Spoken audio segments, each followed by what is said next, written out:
आज हम बात करेंगे कि एक कंपनी का जो डायरेक्टर होता है ना, आप चाहते हैं कि सर आप हर बार मैनेजर की बात करते हैं, सर हमें सीईओ बनना है, उसके लिए हमारे पास में क्या क्वालिटी होनी चाहिए?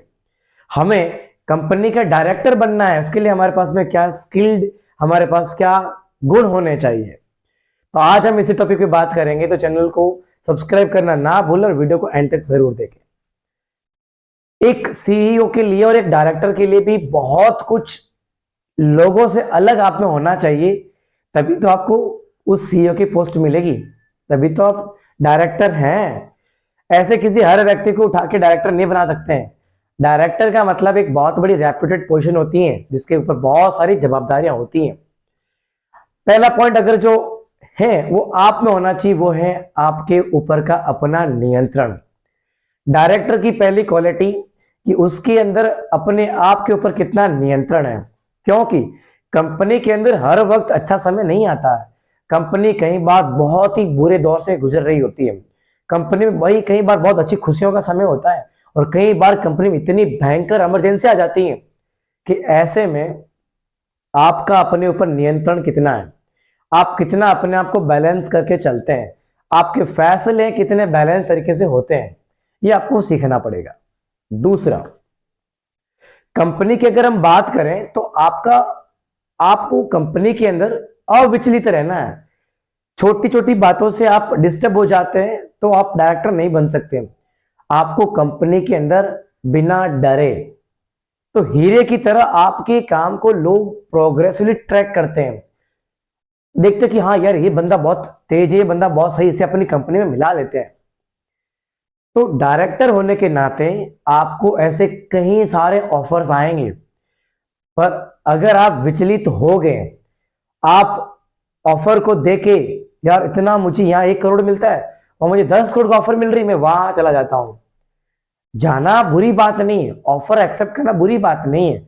अगर आपकी खुद की कंपनी है और आप चाहते हैं कि मैं उसे डायरेक्ट करूं, तो आपको विचलित नहीं होना है।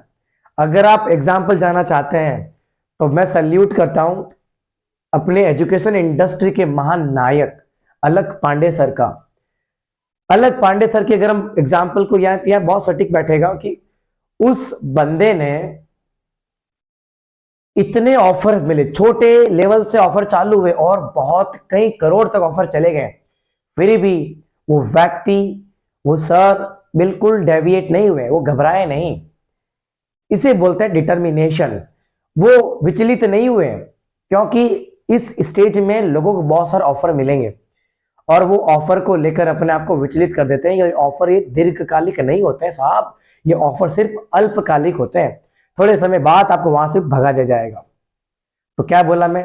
पहली चीज, अपने आप पे नियंत्रण रखें। दूसरा, अविचलित होकर काम करें, आपको डिस्टर्ब नहीं होना है।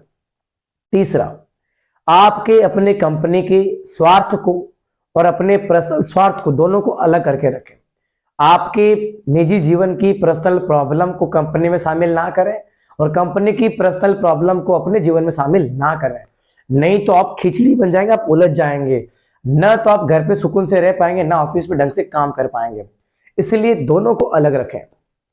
कंपनी के पैसे का अपने पर्सनल पर्पस से इस्तेमाल ना करें, क्योंकि ऐसा करोगे तो कंपनी को ग्रोथ नहीं मिल पाएगी। तो आप इन दोनों को सेपरेट रखें।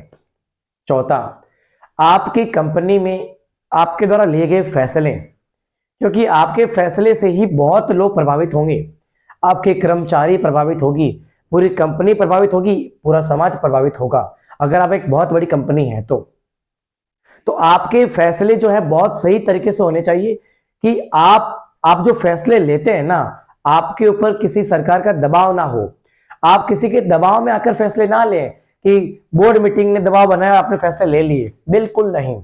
ये आप में स्किल होनी चाहिए कि आप बोर्ड मीटिंग को फाइट कर सके और अपने सही फैसले उनके सामने रख सके। ये जो गुण है ना चार, अपने आप पे नियंत्रण करके रखना।